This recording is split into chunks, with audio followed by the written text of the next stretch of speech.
Hello, thank you for joining us and welcome to CTF Live. My name is Robert Jones and I'll be your host. This is the first in our series of CTF Live events that will take place through 2020. Each will focus on a different aspect of digital construction. Our aim is to build a practical, informative set of webinars that discuss opportunities, challenges, benefits, etc. within the industry. We start the series looking at digital construction and remote working, the new normal, how construction giants are using technology to manage impact and operations. We have a truly international panel over the coming hour, joining us from around the world. In Australia, we have Greg Conlon, Chief Digital and Development Officer at KBR.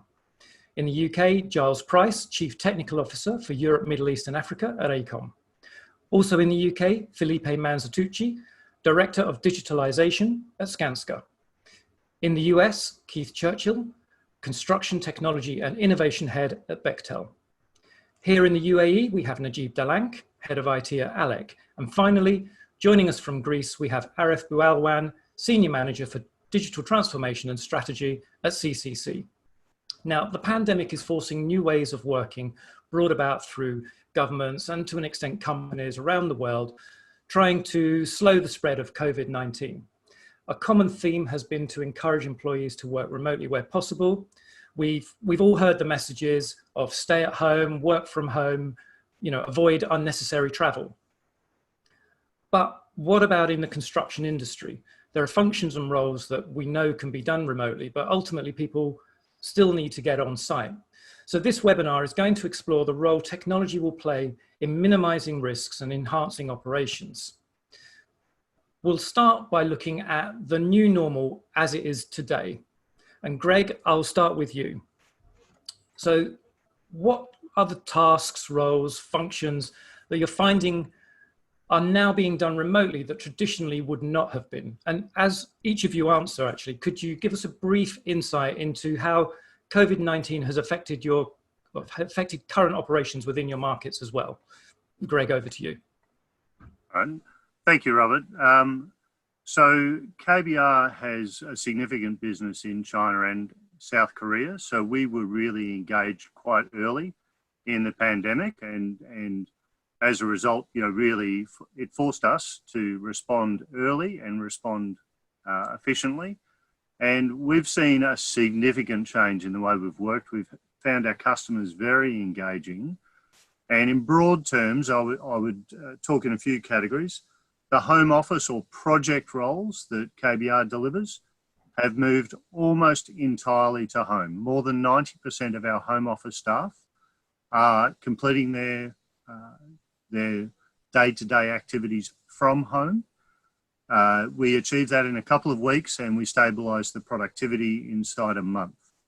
If you then talk about the actual construction workforce, you can imagine the conversations were a little more binary in that some customers stopped their projects or slowed their projects. But we have managed to migrate a significant amount of our indirect staff away from site.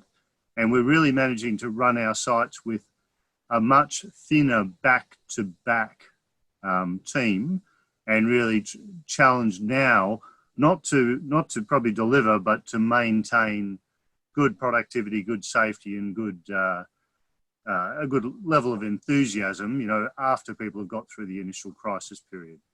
I think the one other piece that I would put with that is in the background, the digital systems have really had to step in. Our most strategic customers were a long way down that journey. Some of our customers weren't. But I would say, the power of the digital platforms, the cloud computing, the distributed technology has really enabled this just to happen in a matter of days and weeks. Whereas a few years ago, this would have created a complete delay or complete hysteresis in the industry. Yeah, and I think actually, Felipe, if we move to you in the same question, that's something that I think we are seeing is an industry that has quite often been said that it's slow to adopt technology has been anything but. So again, for you, what kind of roles and functions are you finding are now? Certainly. Yeah, thank you, Rob. Yeah, I think similar to what Greg was saying regarding KBR, Skanska is a global company. And what we have noticed is that, different geographies, COVID-19 has had a different impact to our operations. Up in the Nordics, we've been able to maintain high levels of productivity because of the temporary legislation in terms of social distancing and so on is far more relaxed than what it is, for example, in Central Europe, the UK, and the United States. So the approach we've taken has been very much based on geographies rather than a global approach. But we're still being able to share best practice across the globe. UK in specific, I agree with you, Rob. Our industry has always been seen as lagging behind when it comes to adoption of technology. And I must admit, because of this, it very much feels like a fire in an already burning platform, that our sites and our productivity is suffering significantly because of COVID-19. And this has meant that we have to accelerate the way in which we adopt and deploy technology in our construction sites. We have now realized that doing so is bringing big changes and big improvements to the way in which we work on our construction sites. So it's similar to Greg, I suppose. We have been able to manage working from home. Our core offices are closed, and we're not thinking of going back until much later in the year. In a way, we're actually rethinking the use of office space. We have now learned and realized that it's a different way of doing things. So very much in this stage, Rob, where we are beginning to think about what the new normal looks like. What will Skanska look like towards the end of the year? What will the industry look like towards the end of the year? So we're building a number of scenarios and start planning towards those. It certainly is exciting times, Rob. It certainly is. It's unfortunate to say, but because of this, a lot of good things are coming out of this pandemic. But the construction is definitely picking up the pace now when it comes to technology. So Giles, are you do you think that there are a lot of rapid learnings happening at the moment from the way you've had to change your operations as well? I mean, similar to Felipe and Greg.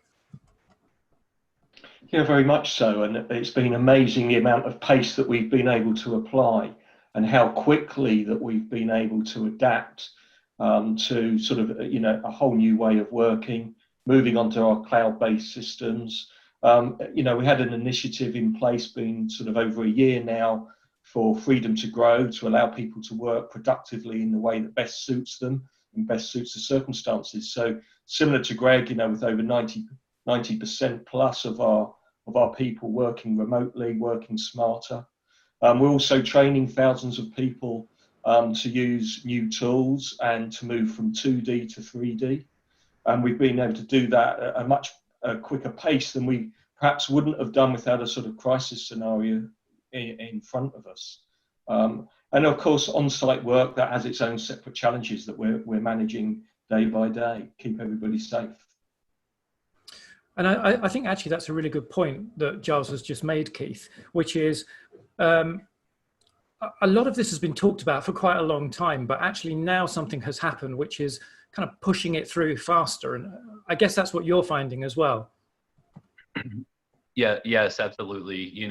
We operate in a lot of business lines similar to a lot of the companies within this call. And what we've seen is adoption of different technologies in pockets throughout our company. And what we're seeing is those pockets have come, into the limelight, and we've been able to leverage the work that we've been able to do in some industries very quickly, whether it's remote working, remote inspections, and other applications like that. So it's been really encouraging to see, some of the groundwork and foundational work that we've done in the past to be able to be leveraged to become very quickly embraced by other aspects of the company. When we're talking about the safety of our employees and we're talking about, delivering for our clients, I don't think that, this is not the way we've done it in the past, or this is not how, that's just how they do it in the comms business line, or that's just how they do it in oil and gas. that doesn't apply anymore. Everybody's coming together and uniting on some of these applications and really taking it to the next level. And it's been really encouraging to see that the groundwork that we've laid is paying dividends here. I guess is that something that both, I mean, Najib and Arif, I want to move on to looking at some specific examples, but I think as you answer, it's probably worth again just giving us an insight into what you're seeing on the ground as well. So if I start with you, Najib, now when I spoke to you earlier this week, you were talking about some of the cloud migration that Alec did last year to support remote working. So what did you do, and what sort of learnings are you finding, and how did they help you prepare for the current situation? Yeah, thank you, Rob. Yeah, at Alec, we headquarter here in UAE, and we predominantly work in UAE business. For Alec, it was quite fortunate and to adopt the cloud journey relatively early. We have successfully migrated all our data center and infrastructure to the cloud last year. Okay, and in addition to that, we were able to accommodate the situation to support remote working and business continuity relatively easy to other companies. Because as an example, if I can give you the pandemic situation, once it came to disrupt the transportation and the global supply chain, we were still able to scale our IT infrastructure relatively very easy using the cloud. And we were also, although we were using digital technologies before, like Microsoft Teams, SharePoint, and OneDrive, but we were lacking the slow user adoption in terms of using these technologies. What we have found during this situation is that it was quite advanced for us that user adoption were picking up, and we were like enabling a seamless migration to support remote users.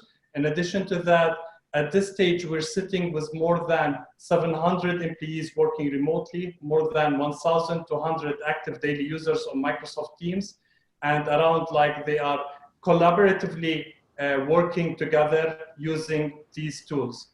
In addition to that, we have enabled virtual desktops for all our employees using different kind of virtual desktops in the cloud, and in addition to Microsoft Direct Access in order to enable secure connection to their documents and data as if they are working directly from their offices. And this is what supported the pandemic situation during this stage and supported remote working for all our employees during this situation. Well, I mean, you mentioned there something like 1,000 employees using collaborative software. Were there kind of cultural challenges to overcome to encourage people to really start embracing this? Yeah, so as I mentioned, Rob, we were like struggling to have a user adoption before this situation. This situation helped us a lot in order to adopt these collaborative tools. And the mind shift has totally changed during this situation. There was a force for everyone to use this collaborative tool in order to engage with other employees and the clients and subcontractors. So there was a huge need, and the training that has been done virtually provided its benefit. And the spike in utilization that we have seen is quite very well as compared prior to this situation. Okay, so Arif, now you're in Greece, where we're seeing news stories that the country reacted very quickly, has started to come out of lockdown. However, as a company, CCC, I know you don't really operate in Greece, although you have a headquarters there. So again, I think it would be good to get that kind of update of what you're seeing. But also, I know that you're looking at technologies such as sensors in helmets. So you're looking at how you could use these for site safety, how you can look at how you can use them for contact tracking. Could you give us some insight there, please? Indeed, Rob. To be honest, we're very impressed with what the Greek government is doing here. It's clearly an outlier in Europe even. When you see the numbers in Greece, you're talking about less than 20 a day compared to thousands in other places.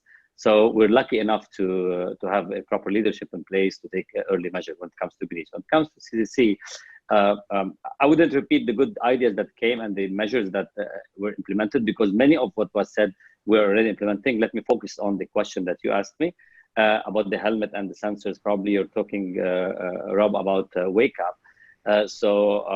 Partnering with Wake Up and many other startups, we have like 15 startups in our portfolio, like in Dubai talking about Imansa Lab and manufacturing, and more than 10 in the region, has been at the heart of CCC strategy in order to bridge the gap between very traditional industry like the construction and emerging technologies and futuristic one.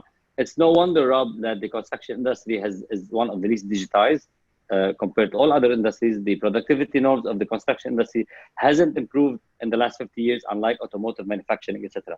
So we created this portfolio of CCC to partner with startups to bring that technology in place, pilot it on our project, support the domain level expertise to the pilot, to the startup, to bridge the gap of knowledge, and test it on large scale. When it comes to IoT workforce, which this falls under, and we're also experimenting other technology like bracelets, like facial recognition, etc. The objective was never related to COVID-19, because it started before COVID-19. It really started as first and foremost for safety, to improve the safety. We want to bring everybody back home safe. Of course, we use it as well for to improve attendance, and we're trying to link it to our back-end project controls application to improve activity, etc. But you know very well, big data, the beauty of big data, you store data for one thing, you use it for another thing.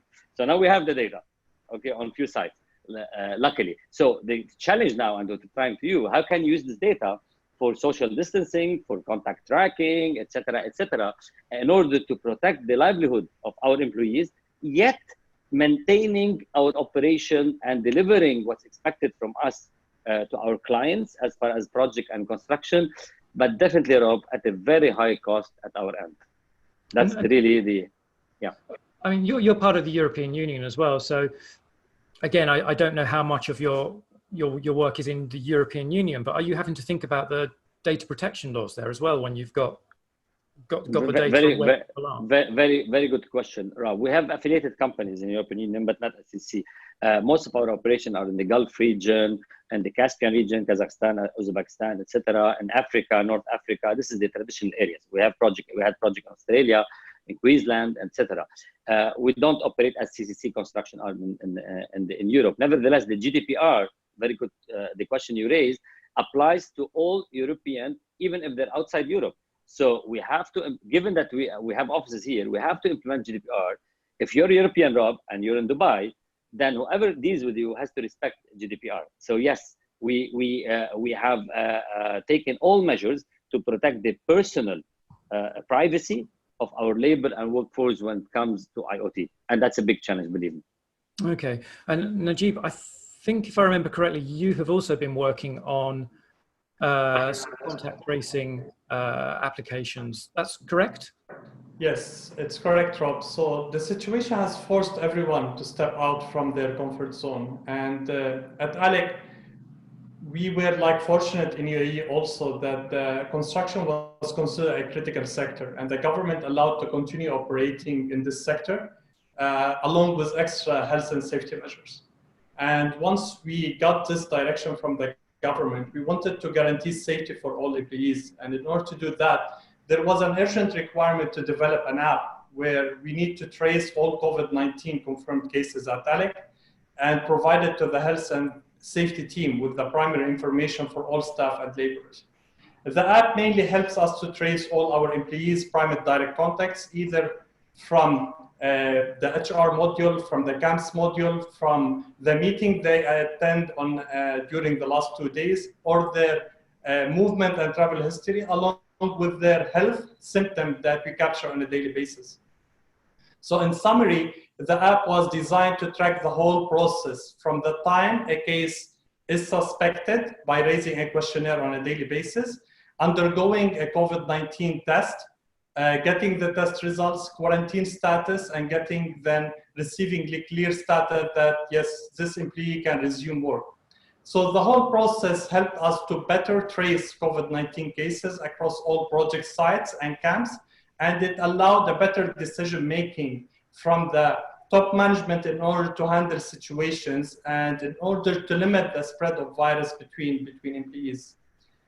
Along that, the app was accompanied by a Power BI dashboard where it visually displays this data by status and by project in order to provide quick insights and in order to provide better decision making. Now, in addition to that, we have installed thermal cameras across all our camps, head office, and project sites in order to screen all employees that they are going to project sites. And earlier this year, we have successfully implemented facial recognition in order to automatically identify employees through video streams. At this stage, we are integrating the facial recognition solution with thermal cameras in order to identify suspected COVID-19 symptoms directly and reporting these cases directly to site administrators. Okay. I think there's an awful lot there that you're doing. I think we could spend a lot of time going through. So I think we'll come back and explore some of that a little bit later. But first of all, I just want to move to Greg.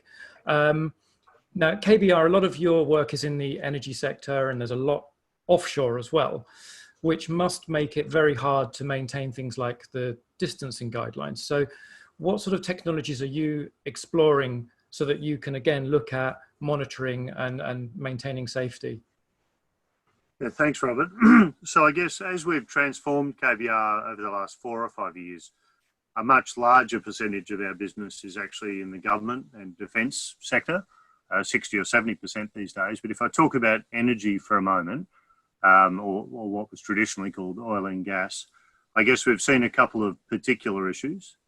Probably the most acute has been offshore, because you can imagine when you've got people bunking offshore and you've got to maintain separation distances, all of a sudden people can't have the same density in their accommodation blocks, the same density on the platforms. And we've really seen customers have to either slow down or reschedule offshore maintenance and offshore activities until they can be confident they can manage the safety, the pure safety and I guess hygiene of the individuals.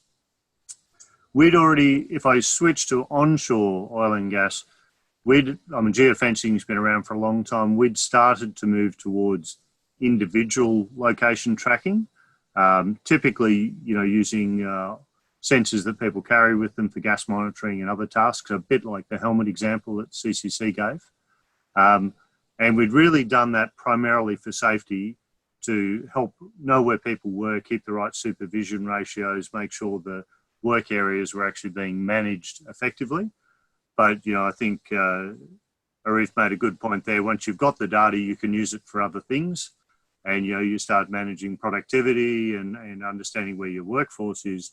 And what we're now doing is, and, it's trialing, I won't say it's proven, we're now looking at using that GPS or mobile phone-based data to actually work out the proximity of individuals and be able to retrospectively trace if an individual which has COVID-19, where they've been and who they came close to.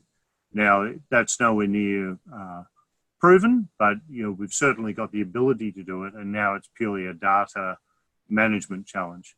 And I guess the comment I'd make is we're seeing that accelerate on mobile phone apps, and you're seeing various governments, including where I live, Australia, use a mobile phone app to start tracking and tracing COVID-19. That software, that functionality is going to be very, very transferable. The only question is what device carries it. Is it a helmet? Is it a gas sensor? Is it a mobile phone? How do we do it in a hazardous area and make sure that we meet all the regulations and requirements?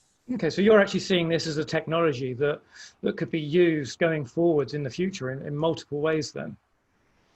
Absolutely, and I think, like all data, once you collect it, there's multiple uses for it. So, the big challenge here always has been, getting people comfortable with collecting the data. But, we all walk around with our mobile phones and our Fitbits and Microsoft and Google collect all that data. So COVID-19 is giving us a little bit more ability for people to understand that the real benefit of managing this data is keeping them safe and keeping them healthy and keeping the workforce productive, so that we have an industry that actually, is going to survive into the future. Okay, great. So Felipe, today is kind of like a big Wednesday for the UK when a lot of you are allowed now to kind of leave your homes and the lockdown is being eased. Again, I've heard the government talking about wanting to encourage construction and construction workers to move back on site. So what are you at Skanska doing to tackle the challenges, and how are you using technology to do this? Yeah, sure. It is certainly a big Wednesday here today. We first of all, we do welcome the move by the government to encourage construction sites to increase the number of sites we reopen and to increase productivity from those sites. I think that's nothing but healthy for the economy and healthy for the supply chain that works with us. In terms of the challenges we're encountering, mainly the one that we still really struggling with, or working on rather, is social distancing.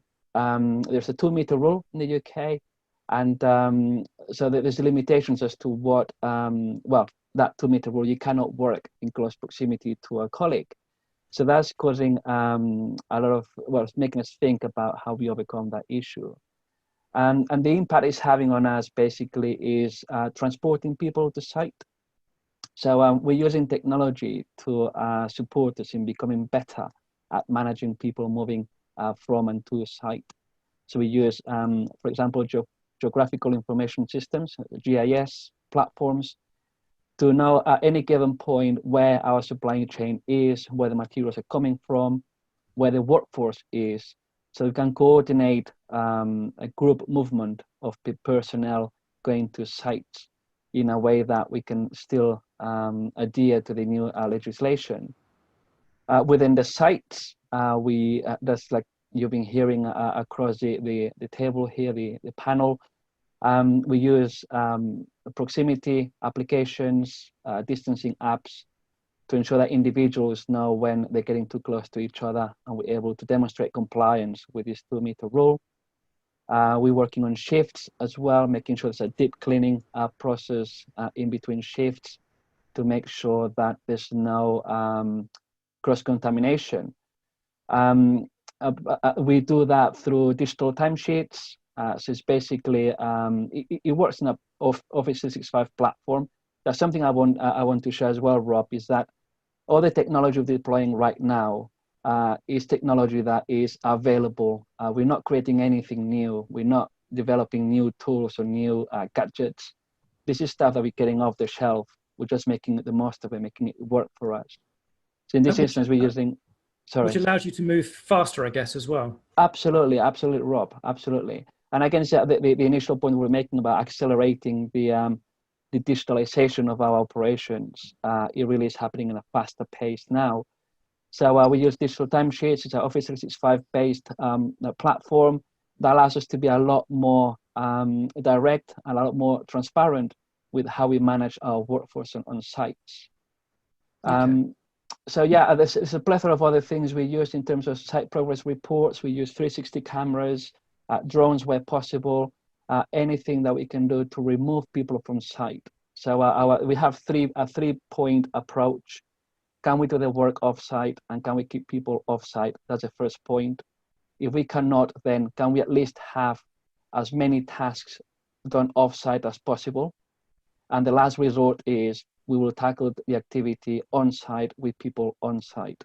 So that's it. That's the kind of 3-prong approach that we're taking in the business. We're in a good place because we already have a good platform based in our business. We have, like you've been hearing in the panel as well, cloud-based systems, which are really coming alive now. They're really proving their worth in this situation. Okay, and Keith, you and I've seen you speak before, and we've spoken before, and I know that you are a big proponent of things such as sensors, and have certainly looked at how you can use IoT and sensors to improve things such as materials flow in construction. I also know you've been looking at things like crowdsourcing and how this could be used. Could you give us that kind of insight on what your early findings are? Why were you doing it? What kind of tangible benefits has it given you? No, absolutely. One of the greatest things about the construction industry and working for a company like Bechtel or any of the companies that are online today is that we've always been problem solvers. We're always, finding new and different ways of accomplishing goals. One of the things that has really been at the core of our acceleration of technology adoption and innovation within the company has been crowdsourcing. And what we found is that crowdsourcing is an easy way to identify what's important to people, what people have passion about, what they're looking to do, and what they've seen. I don't think that there's one group that within the companies on anybody that's on the call that has all of the answers. So with the ability to go out and reach everybody in the company and give everybody in the company an opportunity to have a voice, we found that that's a really powerful approach to one, identifying problems. But in this particular case, everybody knows the problem, and then finding solutions in varying ways and in varying approaches to establish a path forward. And what we found, and a lot of what's been discussed here was brought up when we approached the subject. One of our projects was at full stop, and we needed to find a way to meet the government's requirements to go back to work in terms of social distancing, minimization of craft density, cleanliness, and all of those. And it's a very public project, and so there's a lot of publicity around the conditions at site, and there was a lot of critique around whether we were ready to go back to work. And so we opened the question up to the entire company, and we got overwhelming responses. And what we were able to do was analyze those responses with the project, identify there were certain things that were identified as just immediate go-dos. So we just notched them up and sent Tiger teams out to go and change the setups on site. Some of those involved like no-touch solutions for faucets or soap dispensers or hand sanitizers, all the way to using AI for various applications and analyzing our plans, understanding how we're packaging our work, using remote operations. How can we maximize productivity by minimizing the transfer of documents, the transfer of tools, and the transfer of the virus. So we felt like it was an extremely successful operation. We really have gained a huge amount of insight over the years through the use of crowdsourcing, and it's come through in a huge way in developing solutions for COVID. So this is literally, you're going to everybody within Bechtel and asking them for their ideas and seeing which ones are most popular or most doable, I suppose. Well, I think it's a range, right? I think it varies from, this is something that we can go do right now that's off the shelf that we can implement now. And then there's others that are pie in the sky, but it's a great, fantastic idea. Some of the things that we saw for disinfecting areas were extremely innovative in terms of using robotics and ultraviolet lights and other means for ensuring cleanliness around the project, all while we were working. So, I mean, it was a wide range. And so, yeah, we did have to evaluate them on, okay, which ones can we implement now to get the project back to work? And which ones do we need to take a further, a further deep dive into to establish a path forward? We don't know when this is going to end. So some of these technologies could really become fruitful after, a certain time to test and implement. Okay, thank you. So Giles, I think, Keith is right. We don't know when this is going to end. So for AECOM, you must be, you're looking at how you change your working practices. How do you interact with clients differently? So could you give us some insight into some of the ideas and some of the things you're trying to do, especially if you've got some examples where you're working with clients differently as well? Yeah, no, absolutely. And as Keith rightfully says, we don't know when the end point is. So effectively, there's the here and now and the immediate things that we've put in place, and then there's the medium term, which I'd probably argue we're sort of into now as lockdown starts to ease, across the globe. And obviously then there's the longer term, you know, what does the future look like? And you're right, that applies not only to us as effectively service providers, but it also applies to our clients and how we help them. We've taken a sort of a global view, and the reason for that is that as lockdown has eased and as indeed the virus spread, we can share learning from country to country, region to region. In terms of our customers, I think what's really important is that we use our technologies, we use our ideas. And what I would say is not only is everyone on this panel very open, I found the industry as a whole has been very open in helping each other. Let's say less protective from a commercial perspective than perhaps they may otherwise be. So, you know, we're grabbing all of that best practice. Some of those things are off the shelf ideas and solutions because we need them now, but others are what we might want, what could be helpful in 6 months, 9 months time. And that's where our innovation and creativity plays out within our business, but not only plays out for us internally, but also our clients. So the use of VR, the use of digital twins, the use of scenario planning, that, you know, there's industries, aviation is a good example that, you know, is pretty much closed down with the exception of cargo.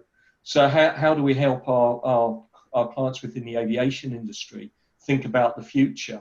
And that's, all of those tools come to help them. And again, they're reaching out for help and support. And we're keen to provide that. But as I say, it's very collaborative world at the moment. And you do find that in a sort of crisis scenario that, you know, people are sympathetic, people are willing to help each other, perhaps in a way that they never have before. And that's what we're doing. We're embracing that. And as I say, we've got a pipeline of, you know, good practices going on now, ideas from people on this panel across industry, and also from our own innovation tools. We've got a Global Challenge 20, which is in place within our global business. We've got something else called Mindblazer that's looking at sort of quicker ideas that we can get to the marketplace. And you know, are you finding people are giving lots of ideas there, and that you expect to see some tangible benefits come out of those? Yes, absolutely. There's lots of people knocking on the door with the will to help one another. So we're embracing that. There's some great ideas out there. As I say, some are to be used now. Some need some development for the future, whatever the future may look like. And I think helping people sort of think about what that future may be is a big challenge for everybody. Yeah, and actually, by sheer coincidence, this morning I was having a chat with somebody, and we were talking about digital twins and how they would become more important in future. And from there, we started straying onto other areas that technology could be used within the built environment, and looking at things like monitoring air quality, monitoring, monitoring, even monitoring the temperature of people as they're moving through the building. That's something I guess you see coming through. Absolutely, and it goes back to the earlier points around there's a lot of data out there. How do we capture that? How do we use that? How do we bundle it together? How do we manage that amount of data? And there's all those different points, as you say. If you just take, if we took a typical office location in London, for example, and you look at the complications of bringing people back into that type of environment, and what you need to do to eliminate risk, but where you can't eliminate, how do you protect people from that risk? How do you manage around it? And data's, you know, fundamental in us being able to do that. And the same applies to sites as well, construction sites and other types of sites, exactly the same approach. So, you know, what does that look like in 12 months, 18 months, 24 months? Not sure. But there's a huge amount of work going on in the industry at the moment to understand that better than we currently do today. But I think what we have demonstrated, as we've heard on this panel, is, you know, the workforce, over 90% typically, have learnt to work smartly and remotely and maintain productivity. And if you'd asked people, was that possible 6 months ago? I think you probably get the answer, don't think so. actually it's been done, it's happened. Yeah, and Arif, I mean, you're also looking at things a bit differently as well. And I know that you've been looking at things like repurposing shipping containers, creating plug-in intensive care. So could you tell us what you're looking at there, how you're planning to use it, and where you think that will go in future? You know, what your learnings are from. Yeah, Rob, you're talking about what we call the Cura project. It basically falls at the heart of our corporate social responsibility and commitments to the communities where we operate. It more represents, CC is family owned, it more represents the family values. Besides what I talked about earlier, that our prime objective at the moment is to protect the livelihood of our workforce and run our projects smoothly. Also, we have commitments toward the communities where we operate. So what we could do different? We thought of 3 different approaches. First, direct interfering and donation that we did for so many countries. Like in Greece, we donated many ICUs to the governments, from Kazakhstan to Jordan, Egypt, name it, Palestine, Lebanon, and many countries in the region. We donated more than 60,000 testing kits for Corona per country, and then we even ventilators to many countries we donated. So this was direct donation as part of our CSR philosophy. But we thought, what could we do different? And this is your question, Lutful. We're a contractor.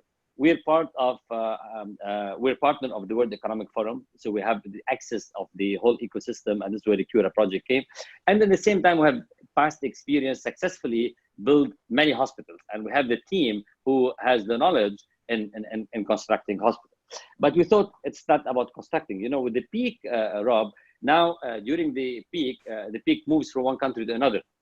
And the name of the game is how many ICU units as a government can be provided. So from each 100 people, as per the WHO organization, 20% needs hospitalization and 4.5% needs to be an ICU. So it's the capacity. We ask ourselves the question, and the Cura project was the answer. What can we build? Something mobile, fast to manufacture, easy to deploy, and scalable ICU unit. So the Cura project talks about converting shipping container, 40-inch shipping containers, shipping containers into 2-bed ICU unit following open standards, and it's a non-profit organization, and of course adhering to the standards of COVID-19 ICU configuration. So we started working on that, and now our partner in Italy, and we're finishing one in the Gulf region. The first prototype in Italy and in the Gulf region will be hopefully finalized very soon. We're talking about hopefully end of May, we'll at least have one of them. And as soon as this is successful, we'll look at ways, how can we scale this up and support governments by relocating hundreds, if not thousands, of these ICU units from one country to another, depending where the peak is. And that's the beauty of this approach. So also, given that we had this as being partner of the World Economic Forum, also we thought third dimension of our commitment. How can we do different on the world arena? Okay, so with the World Economic Forum and the World Health Organization and another 1,000 companies and leaders in the world, we have launched what's called COVID-19 Action Platform, and under the umbrella of the World Economic Forum, which basically talks about galvanizing global business communities for collective action. Although unless everybody's safe, nobody's safe, Rob, we see countries competing. We see a government it's trying to utilize the crisis, unfortunately, in some places to make to be more popular. So what we're trying to do is to bridge the gap between public and private sector, and to promote collaboration and sharing knowledge. And had we not been part of this group, we wouldn't have learned about this open standard that is done by an MIT professor, the Cura project. So I wouldn't have been engaged with many other players to successfully do that. So this is basically, if I answered your question correctly, this is basically the objective behind the Cura project, and we're really looking forward to succeed here, because that would be a big impact and help we provide to governments in the region, in the Gulf region, should this succeed, and we're pretty much sure it will succeed. So actually, that's to an extent what you're talking about is similar to what Giles was just talking about, which is that there are competitivenesses that are being parked right now, and collaboration is rising in certain areas to try and help with this situation. And you'll go back to being competitors when you need to elsewhere.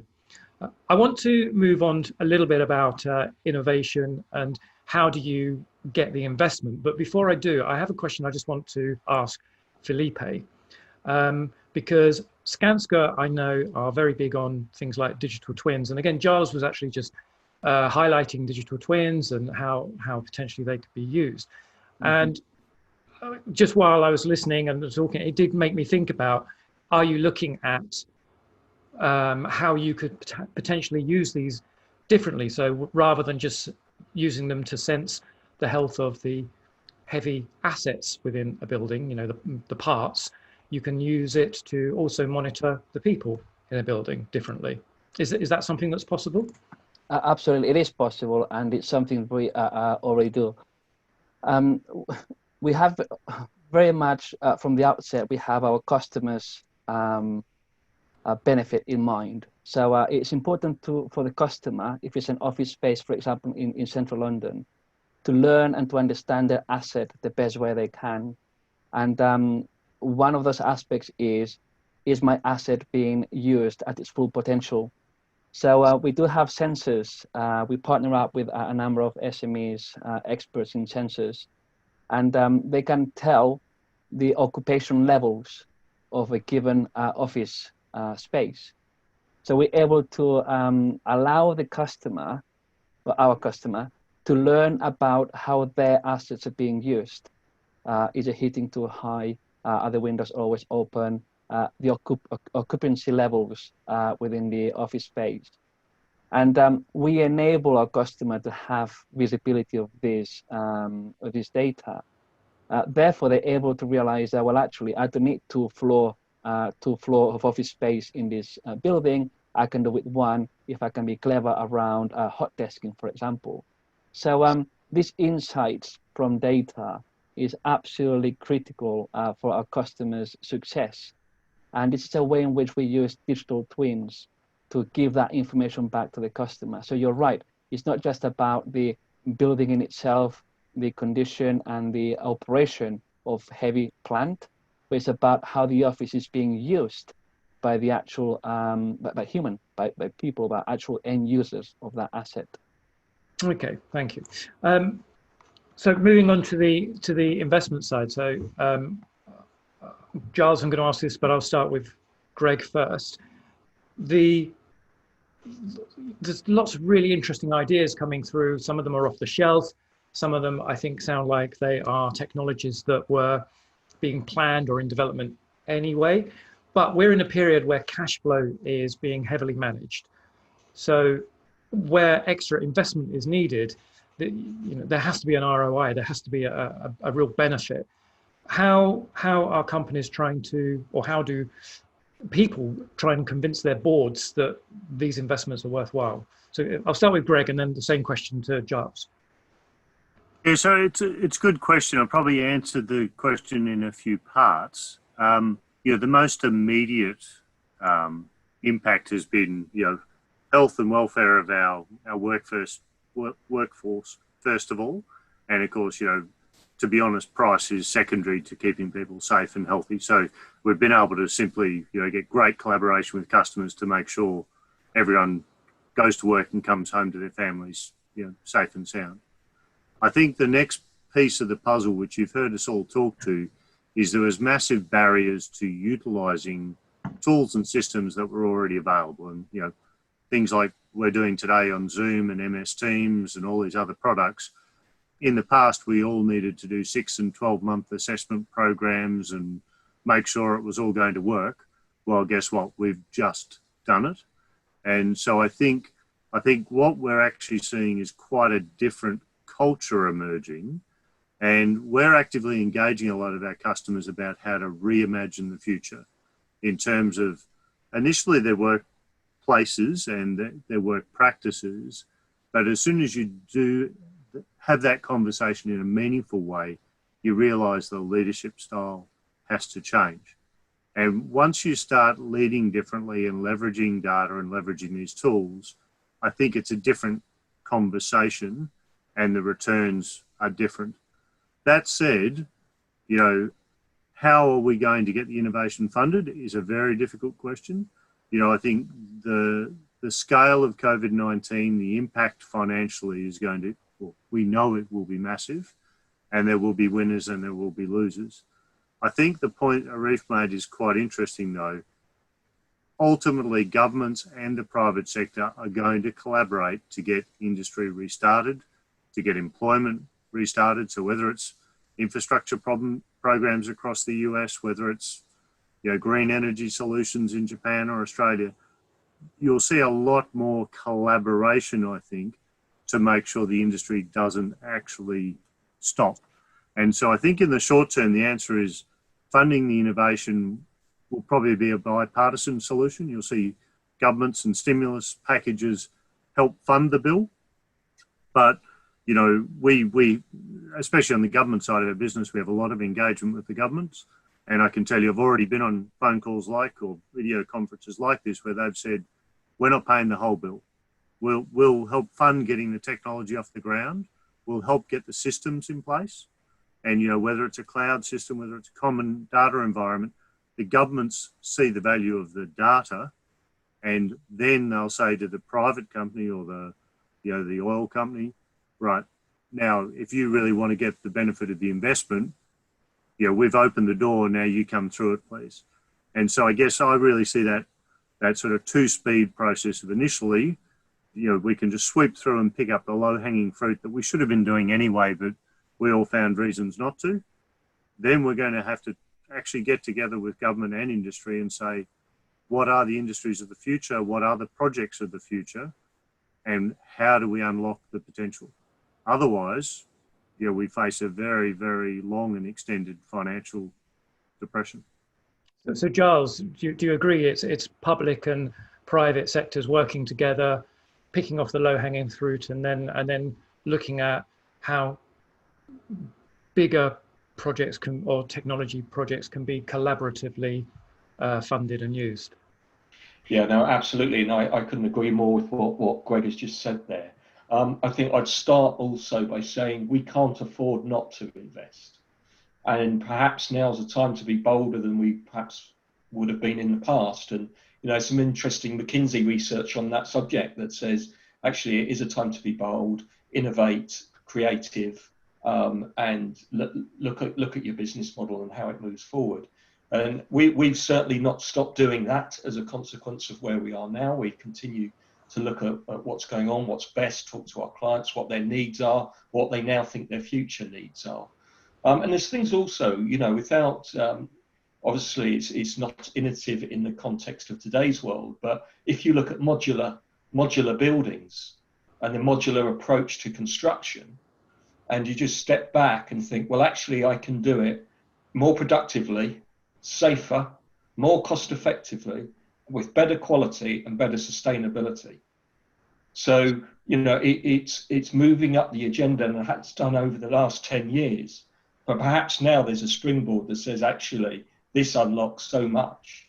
So innovation, certainly, you know, with time to be bold, but also let's look at some of the things we've been relatively slowly trying to push forward in the industry and just think, well, what have we achieved in the last 3 months in this situation? Let's actually look back at some of those ideas and go, do you know what, let's just push the boundaries now. And I'd say modular is a good example of that. Well, that's a very interesting point you're making there. And although I realize that we're here talking about digital technologies, but I think that what you're saying is very interesting because, you know, you move towards modular, it's a bit more of a manufacturing style approach to the construction. But it also means that you need to have, I think, fewer changes going on all the time and more of a defined kind of contract of what is required. So that's very interesting that whether we'll see that happening in certainly in the Gulf region.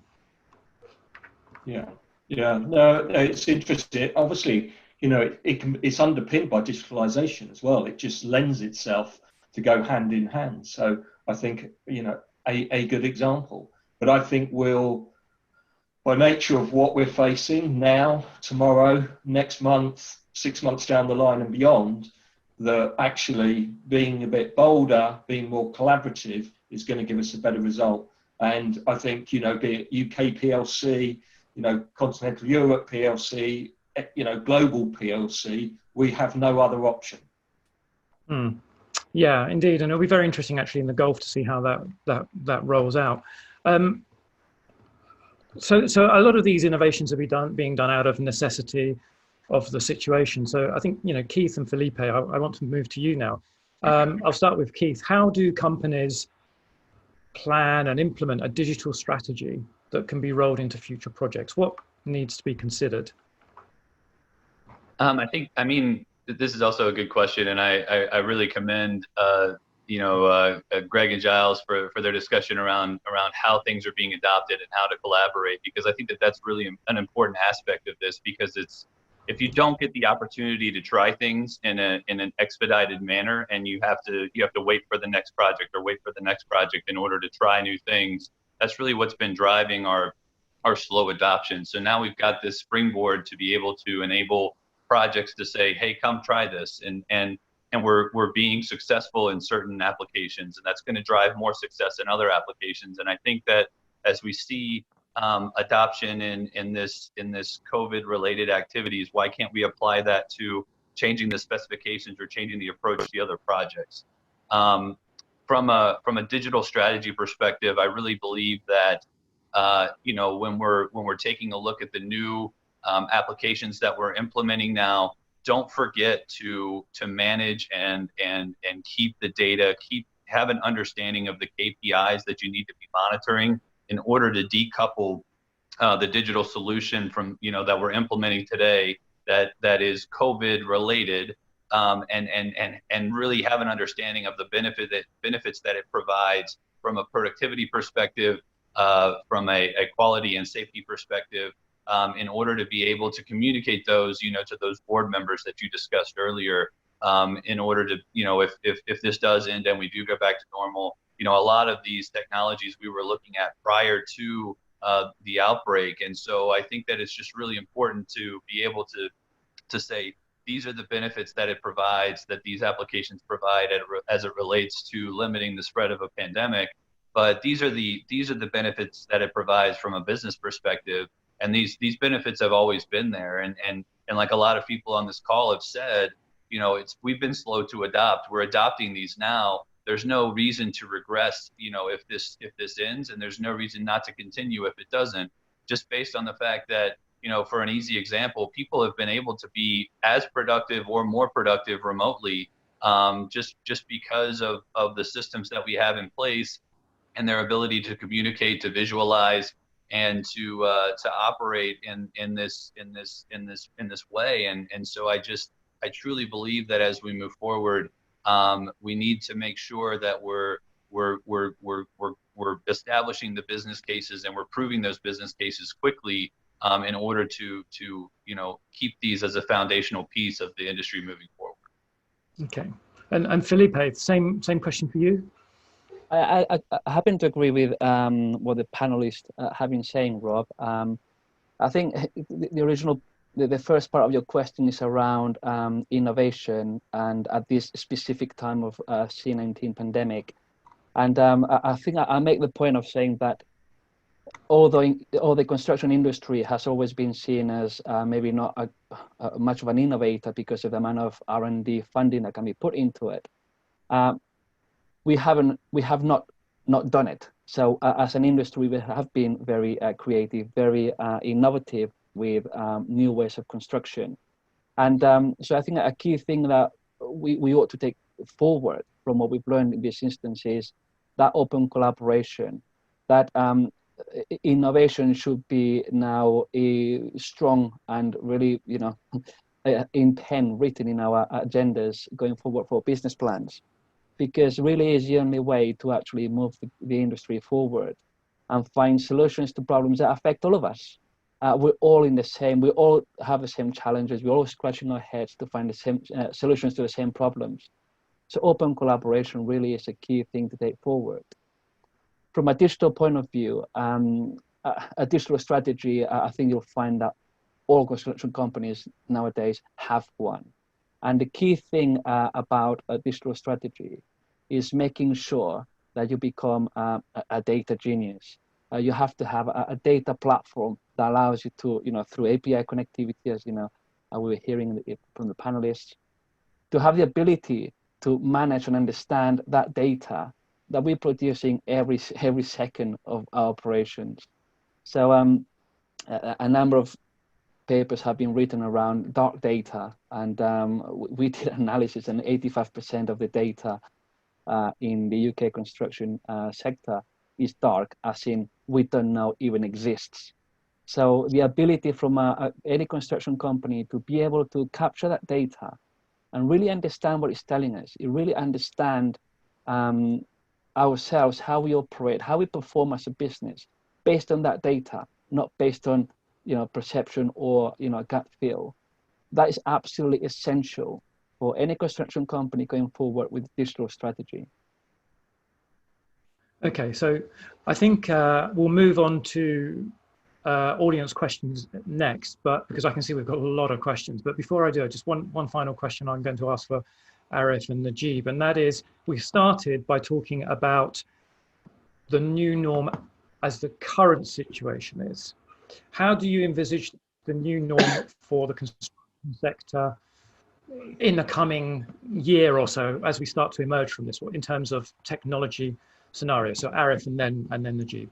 Yeah, well, Rob, we've been dreaming for quite some time of a digitized construction industry, which sounded more like a myth than reality. We worked, probably all the gentlemen here worked on 2050 vision, and I don't know what, which would have been realized maybe in 2500 rather than 2050. With COVID-19 now, I'm sure from the amazing idea we heard today, everybody has created kind of war room to tackle the crisis, to ensure they protect the livelihood of their staff, operate our project, local community commitment, etc. Nevertheless, what we did in CC is to create a parallel group with 22 experts and brilliant engineers to look post COVID-19 how what will we do, what difference we'll do. Besides, of course, remote working and many other things, traveling less, the obvious benefit of COVID-19, post-COVID-19, we are revisiting all the studies that were done earlier, and one of them we did with many leaders in the world, the 2050 vision for the construction and different scenarios, which folded into 3, which we think now at least it will be either realized by 2050 or even before. To be honest, before COVID-19, I thought it was a myth, which can be divided into 3. 1, building a virtual world, a construction run by virtual reality, AI, robotics, etc. Second, which might be both, not either or, more what we call factory runs the world, prefabrication, modularization, everything happens in a climate controlled area and protected. And then the role of contractor is more assembly, like a puzzle.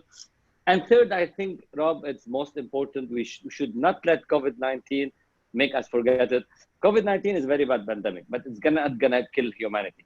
What will kill humanity if we don't do a collective, collaborative action towards environment, if we forget our commitment to United Nations 17 global goal, especially sustainability. So more than ever with COVID-19 and post-COVID-19, we should look at technologies to reduce CO2 footprint in the construction sector, which we are, unfortunately, one of the highest contributors in the world to this sector. So sustainability and green and a greener world, what I like to close with today, Rob. Thank you. Okay, and Najib.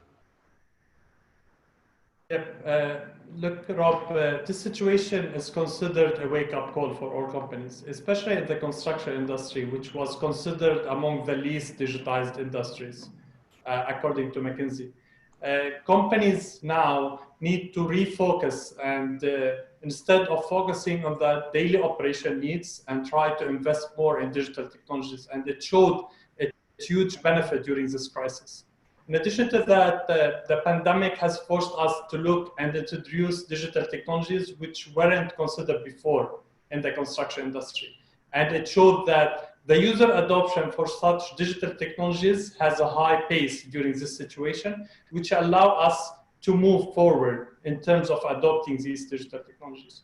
If you look at the typical IT spend in terms of innovation and IT software, globally was around 1.2% of the total revenue. Now this percentage will change according to incorporate new digital advancements post-COVID-19. And among the digital technologies, I think most panelists nailed most of the items, but I would like to add that there will be heavy utilization on RPA, robotics process automation, in order to eliminate lots of repetitive daily tasks. Video and audio conferencing will replace the physical meeting. It showed a huge benefit during this crisis, and it will continue the new norm post-COVID-19 situation. Mobility solutions will become the norm to digitize all physical and paper-based processes on project sites. And of course, AI, IoT will be the new frontier in the construction industry. As the technology will mature, we will see huge leverage for these two technologies across different construction sectors. I would like just to add the final thought. If we look at the digital transformation framework, we have 4 digital accelerators. The first one is people and organization, and I think this pandemic situation has switched people's mindset to adopt digital technologies. The second aspect is technology, and we can see now lots of digital technologies will be adopted by all companies and even in the construction. With all these digital technologies, we will have the construction industry as data rich, and we need a way to analyze this data. Business intelligence and data analytics will be a third component. And the third one is the ecosystem. There will be a heavy collaboration among all construction stakeholders in order to overcome this situation, but also find alternative ways for revenue streams for the future. And this is where everybody needs to look for long-term rather than short-term. So at this stage, I think all companies are busy doing the short-term analysis and overcoming this situation by implementing quick wins. But we also need to look as part of the digital strategy for long-term resilience and look for alternative revenue streams. Okay, thank you. Thank you for that very detailed answer. So we have a lot of questions. We'll get through as many of them as we can. If you feel the question is right for you, please just say so and answer. The first one I can see here actually might be good for you, Keith, because I know you've done some work in something similar to this, which is, what are the digital expectations from suppliers, particularly steel? Are you seeking to be able to trace, I guess they mean materials, all the way through to the construction site? Yes. So you know, we've been working in this space for almost a decade, and we've tested different applications. You know, whether it's from, you know, an RFID tag, you know, QR codes. There's different ways of maintaining that traceability, and I think that you know, we are moving towards a more digital industry overall, which includes our suppliers, it includes our contractors, and so, you know, the way that we're reframing our specifications, the way that we're reframing our T's and C's and the purchase orders are starting to trickle down to suppliers, our main suppliers, but then they have to trickle down to sub suppliers and sub suppliers, which has been traditionally difficult to penetrate, I guess, historically in the industry, and to get that visibility through those levels. And we're seeing really good results in terms of progress reporting, in terms of material traceability, and understanding, you know, where our materials are being sourced, how they're being fabricated, what are they within tolerance? Are we getting more feedback on that in order to provide our job sites with a product that requires you know, less installation activity and obviously less rework. Okay. Got a question here, which I feel that we've sort of answered, but maybe it's worth just answering, you know, just reiterating again, which is, how do you justify the cost of digitalization at this time when we know contract values are tight even before COVID-19 hit? And, you know, how does your company take that loss in the short term? You know, it's the cost challenge is always a factor. But it's beyond cost. The challenge of implementing new technology goes to the risk of implementing that technology. So unless all stakeholders, starting with the developer or the owner of the infrastructure project, to the consultant, engineering, construction, unless everybody have a shared risk management methodology when it comes to implementing new technology, the construction sector will not be disrupted. So cost is one element. You can always find way around cost, but what you can't find way about the risk inherited by implementing a disruptive technology on construction, which should be shared by all stakeholders. This would be my point. Okay, and then there's a couple of questions here I'm going to combine actually. So what technology are you using to conduct remote inspections? And then there's another one which is sort of related, but not exactly, which I think we can answer at the same time, which is what's been the single most successful or useful technology that has aided operations in the current climate? It's interesting because I would have combined the two questions as well, and mainly because we use drone technology quite a lot to do progress surveys, so we can actually see how much the project has progressed against a timeline, against a program. So we actually fly drones and have a photogrammetry. We can, through AI, we can actually capture change in volume in earthworks, for example. So we can actually link it directly back to a 4D model where it tells us, how much progress has been made. We had this technology beforehand. We've been, using this. We deployed this technology last year in all our projects. And the interesting thing is that is the one thing that really is proving really successful in this period of time, because it's the one thing that has not changed at all. And it really proves the point. There's a lot of questions there, Rob, around how do you prove ROI? How do you get your stakeholders, to support the investment? Well, there it is. We're now showing something that took us about 2 years to really get into the business, to really get, people backing this technology. They can now see the return of that investment. They can now see that we have not been disrupted because of COVID on that specific item.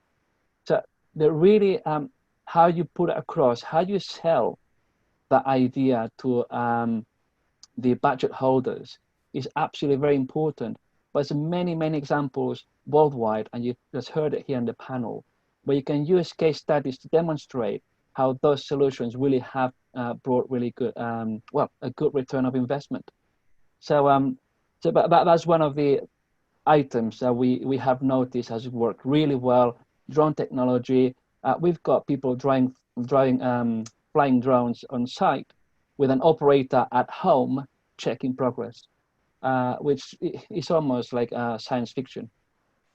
Yeah, I mean, Philippe, I completely agree, and maybe let me just add the reverse of that. So because of the drone technology, particularly in our government business, we do a lot of remote mission control, including mission control on the International Space Station. And the really interesting thing is when you go to fix someone's medical conditions on the space station, you need essentially a whole series of tools, but the person actually puts the cameras on and looks at themselves, and the doctor sits, back on planet Earth solving the problem. What's actually happening now when people can't travel is customers are saying, is that technology available? And you can actually say, it's been available for 10 years. You just have to want to use it. And Keith, it's really your point, right? It's not a case of, is it impossible? No, it's actually quite possible. Is the data constraints or difficulty very high? Not really. It's just a decision. And, maybe it costs a few $1,000s for a HoloLens 2 or some fancy tool, but, it's almost more the decision than the technology that's the blocker. Have you found an activity that surprised you how well it's been able to, how successful you've been able to be by being off-site that you didn't know you could do before COVID? So that's another question that's come through, and I guess it's kind of related. You mentioned Philippe drones, but are there any other things that people have found very successfully operating that they didn't expect? I think one for me is just the virtual meetings that we all attend, and we've been able to facilitate workshops with 40, 50 people on board, including our clients. we just wouldn't have done that before. It would have been much more face-to-face. So some of what we might think today is quite basic and part of our everyday life at the moment. It wasn't like that 3 months ago. So I think, just those tools have been really effective. And we're still all learning, aren't we? We're still learning through this. We mustn't forget that.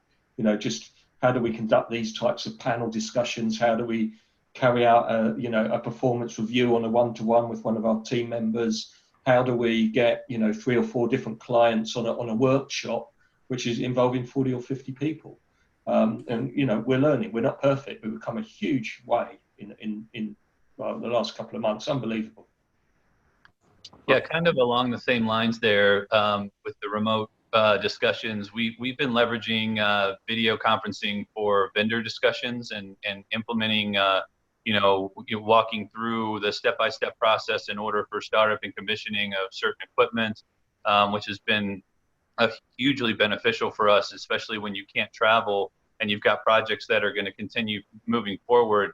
Just having that ability to use a RealWear device or a camera that's integrated into your safety glasses to be able to speak hands-free to somebody that may be in Germany or Italy from one of our suppliers, and to be able to move forward with the startup and commissioning activities without that vendor actually having to be present has really proven to be invaluable to us in being able to deliver for our customers. So that's another one from our side. And Keith, I think the point there is separating the complexity from the communication, because you traditionally try and bring the complicated tasks together in the meeting, and what you're doing is letting the complication stay at either end and just have a simple tunnel between it, or pipeline. And we've found exactly the same thing with our large design centres. We've actually moved the majority of our teams in India and Mexico to home. And you would say traditionally you can't do complex digital twin modelling from home. The truth is the hardware stayed in the office, and all people are doing is running the interface to their hardware at home. So you're effectively running your menu or your screen remotely. Your hardware never moved. Besides the good idea that we heard, Rob, I strongly believe that the biggest change is the message, the very strong change management message that was sent out there. For whoever resists the change, it shows everyone that when we have to do things, we'll find a way. When we have to survive, we'll find a way to survive. I think this will be a start of a big, long change for the construction industry. This mindset shift, I think, is of the biggest value. Well, it's interesting you say that, actually, because there's a question here, and it possibly is related to the news that came through today about Twitter saying that they would allow employees to permanently work from home if their jobs were if they were not required to be on site to be able to successfully do their role. And somebody is asking, are any of you considering allowing employees to permanently work from home, or is this going to be a taboo notion? The question, do they want to do that? We tried the last 2 or 3 months. To be honest, it's healthy up to a certain limit, and it's yes, we will be considering SCC, but it's healthy up to a certain limit, not permanently. That's my opinion. On the psychology aspect, I mean. So somebody has asked, can you elaborate more on the operating model for drone usage? I can elaborate a bit more on that. So I was establishing 3 steps to follow to make that model work. And well, I don't know who exactly asked the question, but the answer is there. So the first step really is to get a certified and approved suppliers, or specialists who can provide that service to us. You have to have certain permits. You have to demonstrate that you are security cleared, that kind of thing. And so that's the key thing, that's to get your partners on board. Again, we're not going to achieve this ourselves. We have to do it, working in collaboration. So that's the very first step you have to do, is to look around who you have around you that can actually provide that service. The second step is you must have a very clear statement, problem statement. So why are you using drones? What are you trying to achieve? What really is the benefit in bringing that technology into the business? Are you doing it because it's fancy and it's cool? Well, it might not actually go down well with the budget holder. So that really be clear about the problem statement. What were you trying to solve? And the third step is to have an IT infrastructure and capability in terms of knowing what you're doing with that technology. That must be in place before you can actually deploy this technology. And the most important thing, the operating model must be driven as policy. If you allow for projects to use as case studies and to take on, oh, well, I might use it, I might not use it, you start looking at variance of performance in projects, which in a construction company, as we all here agree, we hate. We want to see consistency. We want to see everyone working on the same operating platform, operating model. So make it policy. Really push hard for it if you believe that drone technology can bring benefits to your business. How will the pandemic change BIM usage, accelerate it, motivate clients to pay the money, the extra cost to actually use BIM in their projects? So if somebody could take that, please. Yeah, perhaps I start, Rob.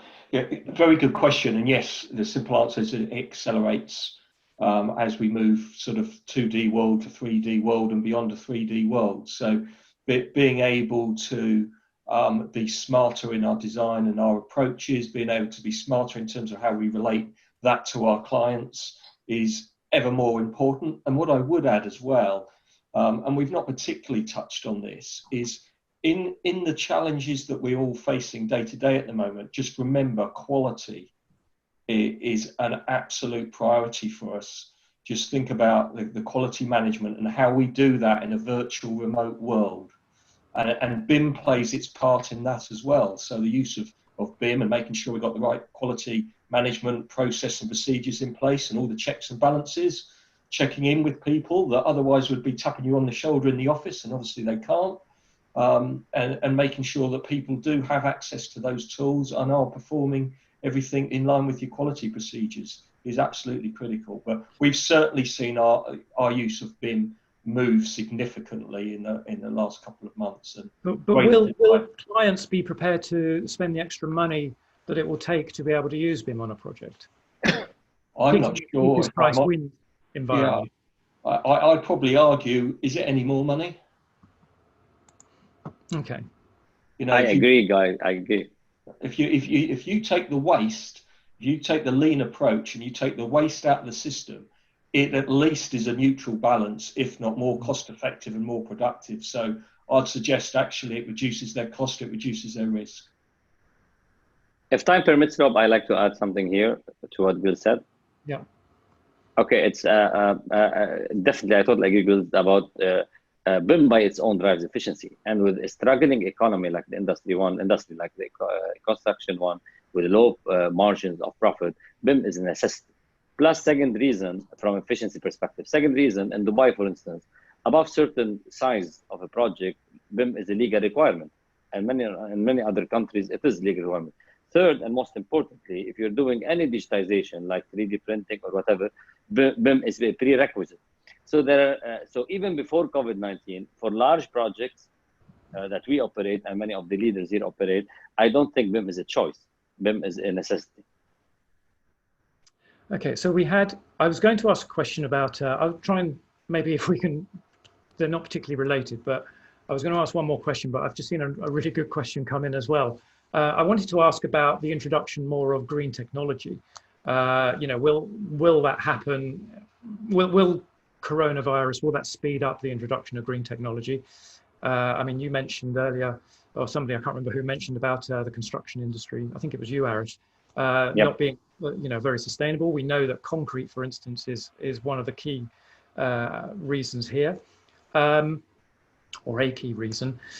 So is it going to speed up? And then the final question, so if people could just leap into these, and then the final question will be, is there software that can track assets such as hand tools that might help us to understand how to reduce the number of people on site during a set period? So sustainability and then... Let me answer quickly sustainability. I'll leave the second one for whoever, Rob. My worry that the post-COVID-19 will play negative impact over sustainability. This is why I mention it, and unless leaders in the world takes this very seriously. For instance, Germany the other day announced that many stimulus package post COVID-19 will have stricter sustainability requirement. So unless it starts with regulatories and leaders' commitments, like companies like ours, unfortunately, COVID-19 might play a negative impact on sustainability. Okay, thank you. And as far as the tool question, if I could jump in, we've been investigating different applications, different technologies in order to track tool assets. The latest craze has been around Bluetooth low energy devices that are placed either within the tool itself or tagged onto the tool, and then they're tracked via different anchors and gateways across the project, which gives you a feel for where the tool is moved, you can actually assign it to a person if you've got the system in place in order to do that. So it gives you a feel of where that tool has been, who's touched the tool, and it gives you an understanding of how is that tool being utilized. If I'm not saying that you're tracking it continuously, but if it hasn't touched an anchor or a gateway in recent times, it's probably more than likely sitting in somebody's toolbox and hasn't been utilized. So there's definitely companies out there. Hilti is one of the leaders in this, as well as Stanley Black & Decker. We've been investigating solutions from both companies with the DeWalt tools in the US. Okay, thank you. Rob, just to add to tools tracking, at ALEC we have able to leverage Hilti across all our tools tracking. From the central store across all project stores. And in addition to that, once it reaches the project store, we need to issue the tools to different employees. And for that, we have created a mobile app in order to do issue tracking to employees, where they do issue and then they bring back the tool back to the store. So for us, it was fully automated using Hilti and a custom developed mobile app in order to do the full issuing and tracking. Okay, great. Thank you. And thank you so much. It's been a really interesting conversation, actually, and I think one where we could have continued, but obviously we've run over time, actually. But really thoughtful, insightful, interesting comments, and I think a lot of stuff here, actually, that we can probably return to in the future. As I said at the beginning, this is the first in our series of webinars that we'll be looking at digital construction technology. So I think you've laid the groundwork for our future webinars, which is fantastic.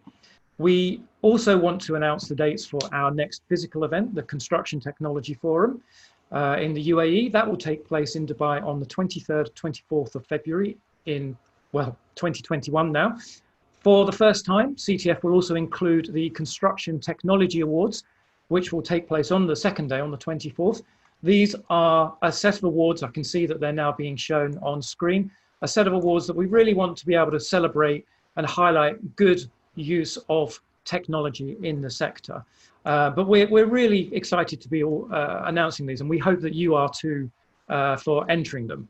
So with that, thank you very much. We really appreciate your time, and we hope you found it interesting and useful.